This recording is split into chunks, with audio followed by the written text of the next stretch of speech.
आप सभी को नमस्कार। प्राचीन काल में गर्ग वंश में वचक्कनु नामक महर्षि थे, जिनकी पुत्री का नाम गार्गी था। वचक्कनु की पुत्री होने के कारण उन्हें वाचकन्वी गार्गी के नाम से भी जाना जाता है। बृहदारण्यक उपनिषद में गार्गी का ऋषि याज्ञवल्क्य के साथ बड़ा ही सुंदर शास्त्रार्थ आता है।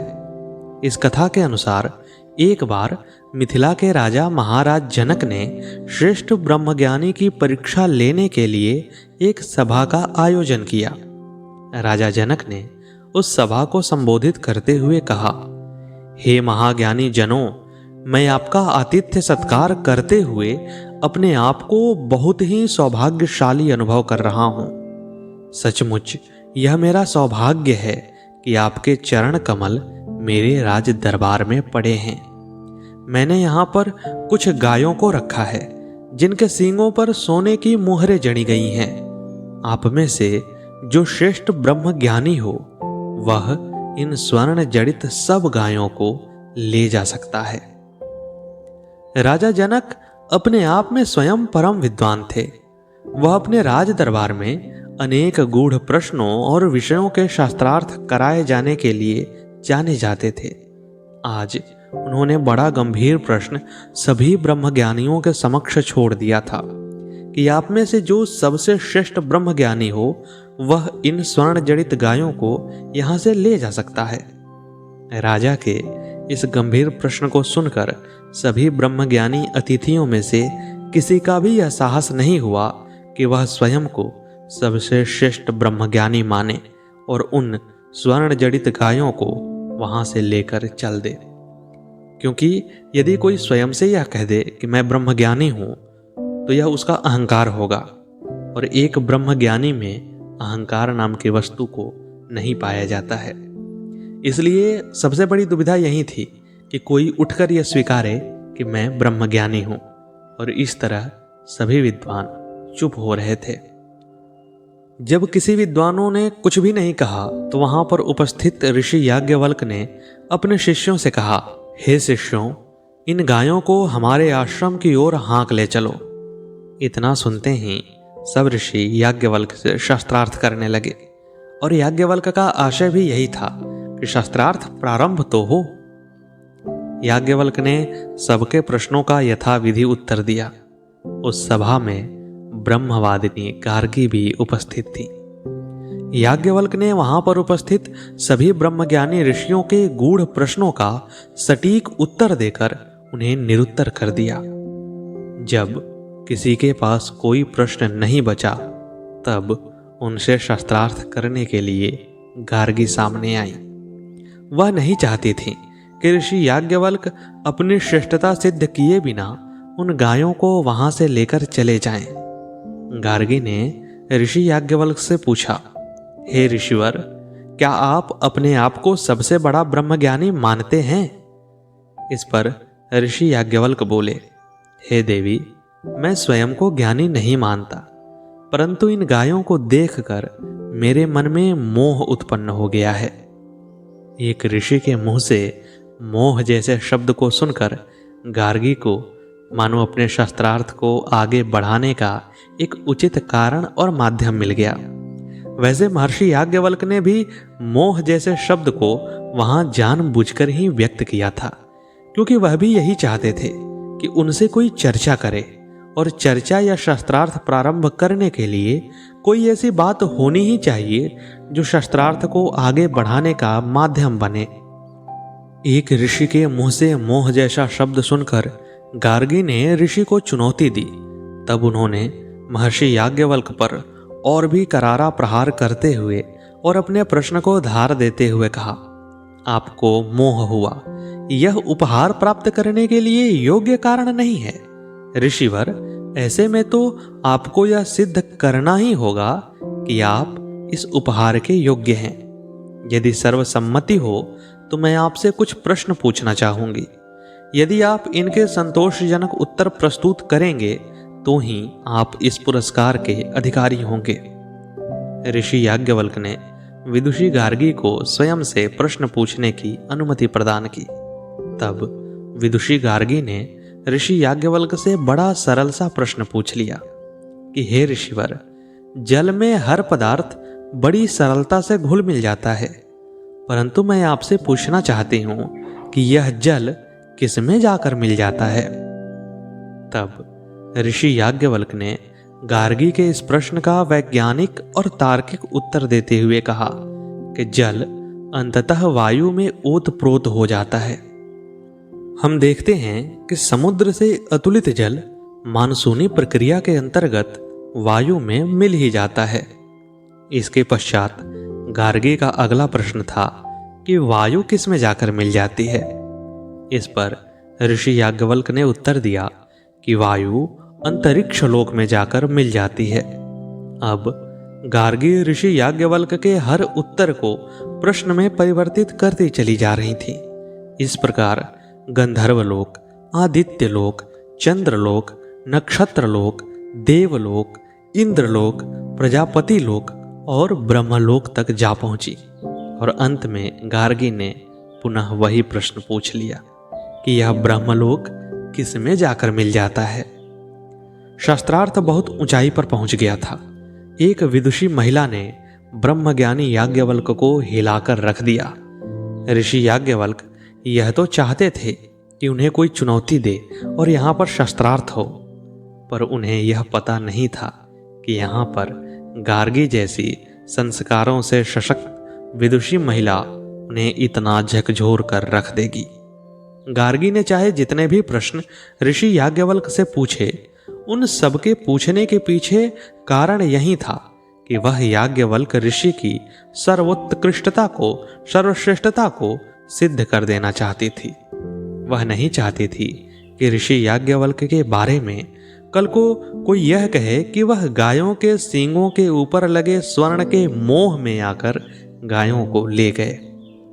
वास्तव में गार्गी यही चाहती थी कि सभी विद्वतजन यह जान व मान लें कि याज्ञवल्क्य वास्तव में ब्रह्मज्ञानी हैं और उन्हें किसी भी प्रकार का मोह नहीं है।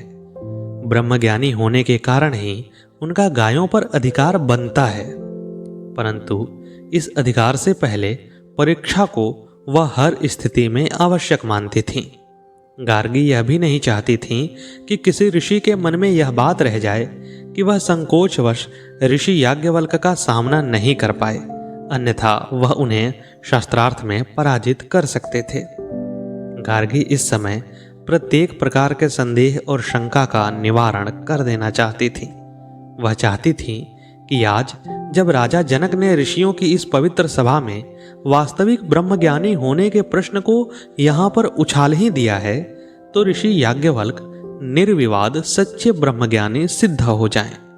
अतः उन्होंने स्वयं से ही ऋषि याज्ञवल्क्य को गहरे रहस्यों से भरे प्रश्नों से घेरना आरंभ कर दिया। वह नहीं जानती थी कि उनके द्वारा पूछे जा रहे इन प्रश्नों से दुखी होकर ऋषि याज्ञवल्क्य खिन्न भी हो सकते हैं। जब गार्गी ने प्रश्नों की झड़ी लगाते हुए पूछा कि ब्रह्मलोक किसमें विलीन हो जाता है, तो याज्ञवल्क्य क्रोधित हो गए और गार्गी को लगभग डांटते हुए कहा, गार्गी, इतने प्रश्न मत करो, कहीं ऐसा न हो कि इससे तुम्हारा माथा ही फट जाए। वास्तव में अब गार्गी ने सृष्टि के संबंध के रहस्य भरे प्रश्न पूछने आरंभ कर दिए थे, जिससे ब्रह्मज्ञानी ऋषि याज्ञवल्क्य स्वयं हतप्रभ रह गए। ऋषि याज्ञवल्क्य के मुंह से कुछ कठोर शब्द सुनने के पश्चात गार्गी ने उनके अहम की तुष्टि के लिए अपने आप को कुछ क्षणों के लिए मौन कर लिया। तब गार्गी के पश्चात महान ऋषि अष्टावक्र के नाना उद्दालक ने याज्ञवल्क्य से कुछ और प्रश्न पूछे और उन प्रश्नों का समुचित उत्तर प्राप्त कर वे भी पराजित हुए। परंतु इसके पश्चात गार्गी फिर प्रश्न करने की मुद्रा में आ गई। गार्गी ने ऋषि के सम्मान और अहम का पूरा ध्यान रखते हुए बड़ी सदी सदाई शैली में कहा कि ऋषिवर सुनो, जिस प्रकार काशी या विदेह का राजा अपने धनुष की डोरी पर एक साथ 2 अचूक बाणों को चढ़ाकर अपने शत्रु पर संधान करता है, वैसे ही मैं आपसे 2 प्रश्न पूछती हूं। याज्ञवल्क ने अपने आप को संभालते हुए अर्थात कुछ संतुलित सा करते हुए कहा, हे गार्गी, पूछो। तब गार्गी ने पूछा, स्वर्गलोक से ऊपर जो कुछ भी है और पृथ्वी से नीचे जो कुछ भी है और इन दोनों के मध्य में जो कुछ भी है और जो हो चुका है और जो अभी होना बाकी है, ये सब किसमें ओतप्रोत हैं? यदि आधुनिक वैज्ञानिक भाषा में गार्गी के इस प्रश्न का रूपांतरण किया जाए तो गार्गी ने ऋषि याज्ञवल्क से सीधे सीधे स्पेस और टाइम के बारे में प्रश्न किया था। उनका प्रश्न यही था कि स्पेस और टाइम से बाहर भी कुछ है या नहीं है, और इस प्रश्न का उत्तर आइंस्टीन से लेकर आज तक के वैज्ञानिक भी देने की कोशिश में हैं। और जैसे ही विज्ञान अपने एडवांस लेवल पे जाता है, वहाँ डबल स्लिट एक्सपेरिमेंट जैसे प्रयोग करता है, तो उसे पता चलता है कि वास्तव में शायद ईश्वर है, और इसीलिए ठोस वैज्ञानिक भी अब कहीं ना कहीं ईश्वर में विश्वास करने लगे हैं। गार्गी के प्रश्नों का अभिप्राय था कि सारा ब्रह्मांड किसकी सत्ता के अधीन है, अर्थात किसके शासन, प्रशासन या अनुशासन में यह सारा ब्रह्मांड कार्य कर रहा है। गार्गी के तीखी धार वाले इन प्रश्नों पर अपना ध्यान केंद्रित करते हुए ऋषि याज्ञवल्क ने बड़े प्रेम से उत्तर देते हुए कहा, एतस्य वा अक्षरस्य प्रशासने गार्गी, अर्थात हे गार्गी, यह सारा ब्रह्मांड एक अक्षर अविनाशी तत्व के शासन, प्रशासन और अनुशासन में गतिशील है, अर्थात कार्य कर रहा है। गार्गी अब अपने प्रश्नों की बौछार को कुछ धीमा करती जा रही थी। उन्होंने ऋषि याज्ञवल्क से इतने प्रश्न कर लिए थे कि उन प्रश्नों के आगे के प्रश्न पूछने का साहस राजा जनक के दरबार में बैठे किसी अन्य ऋषि के भीतर नहीं था, जिससे अब यह सिद्ध होता जा रहा था कि ऋषि याज्ञवल्क ही आज के समय के सर्वश्रेष्ठ ब्रह्मज्ञानी हैं, और गार्गी भी इसी ऊंचाई तक शस्त्रार्थ को पहुंचा देना चाहती थी। अंत में उन्होंने पूछा कि हे याज्ञवल्क, यह सारा ब्रह्मांड किसके अधीन है? गार्गी के इस प्रश्न का याज्ञवल्क का उत्तर था, हे गार्गी, अक्षर तत्व के अधीन यह सारा ब्रह्मांड कार्य कर रहा है। इतना कहने के पश्चात ऋषि याज्ञवल्क ने अक्षर तत्व के बारे में अपना गंभीर चिंतन सभी ऋषियों के मध्य प्रस्तुत किया, जिससे राजा जनक सहित सभी ऋषिगण गदगद हो उठे। वे अंततः बोले, गार्गी, इस अक्षर तत्व को जाने बिना यज्ञ और तप सब कुछ व्यर्थ है। विद्वान वही है जो इस रहस्य को जानकर ही इस लोक से विदा लेता है। ऋषि याज्ञवल्क के द्वारा अब तक अपनी सर्वश्रेष्ठता और उत्कृष्टता को इस प्रकार प्रस्तुत कर दिया गया था कि सारा दरबार और राजा जनक सहित सारे ऋषिगण उनकी सर्वोत्कृष्टता को स्वीकार कर चुके थे, जिसे देखकर गार्गी भी अत्यंत हर्षित हो रही थी। अब वह ऋषि याज्ञवल्क को अपने प्रश्नों से और अधिक उग्र या उत्तेजित करना नहीं चाहती थी। फलस्वरूप गार्गी ने अपने प्रश्नों को समेटते हुए महाराज जनक की राजसभा में याज्ञवल्क को परम ब्रह्मज्ञानी मान लिया। इतने तीखे प्रश्न पूछने के उपरांत गार्गी ने जिस तरह याज्ञवल्क की प्रशंसा कर अपनी बात समाप्त की, तो उससे वाचकन्वी होने का एक और गुण भी दिखाई दिया कि उनमें अहंकार का लेश मात्र भी नहीं था। गार्गी ने याज्ञवल्क को प्रणाम किया और सभा से विदा ली। याज्ञवल्क अब विजेता थे, गायों का धन उनका था, लेकिन याज्ञवल्क जानते थे कि वास्तविक विजेता हार कर भी गार्गी थी, क्योंकि विजेता का आशय क्या होता है कि आप जिस चीज के लिए संघर्ष करें उसे प्राप्त कर लें, और गार्गी इसलिए संघर्ष कर रही थी कि याज्ञवल्क के श्रेष्ठ ब्रह्मज्ञानी होने को साबित किया जा सके। और अंततः उन्होंने न सिर्फ याज्ञवल्क जी को सर्वश्रेष्ठ ब्रह्मज्ञानी साबित किया, बल्कि याज्ञवल्क जी के अंदर से ब्रह्म ज्ञान के वे तत्व जो अंदर ही अंदर छुपे हुए थे, वे सभी ऋषियों और जनक जी के सामने प्रकट भी करा दिया। इसलिए याज्ञवल्क को पता था कि वास्तविक विजेता गार्गी ही हैं।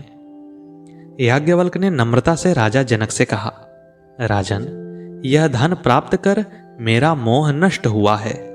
यह धन ब्रह्म का है और ब्रह्म के उपयोग में लाया जाए। यह मेरी विनम्र विनती है कि समस्त गायों और धन को प्रजा में वितरित कर दिया जाए। इस प्रकार राजा जनक की सभा के द्वारा सभी ज्ञानियों को एक महान पाठ और श्रेष्ठ विचारों की प्राप्ति हुई।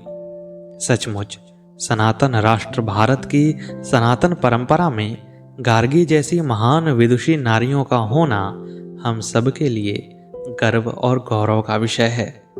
परम ज्ञानी ऋषियों की सभा में इतने उत्कृष्ट विषय पर आयोजित शास्त्रार्थ में ब्रह्मज्ञानी याज्ञवल्क जैसे ऋषियों से प्रश्न पूछने का साहस करने वाली गार्गी आज भी नारी के लिए आदर्श प्रस्तुत कर रही हैं। तो दोस्तों, आज की कहानी यहीं पर समाप्त होती है। कैसी लगी यह प्रस्तुति कमेंट बॉक्स में अवश्य बताइएगा। मिलते हैं अगले वीडियो में अगली प्रस्तुति के साथ। तब तक के लिए नमस्कार।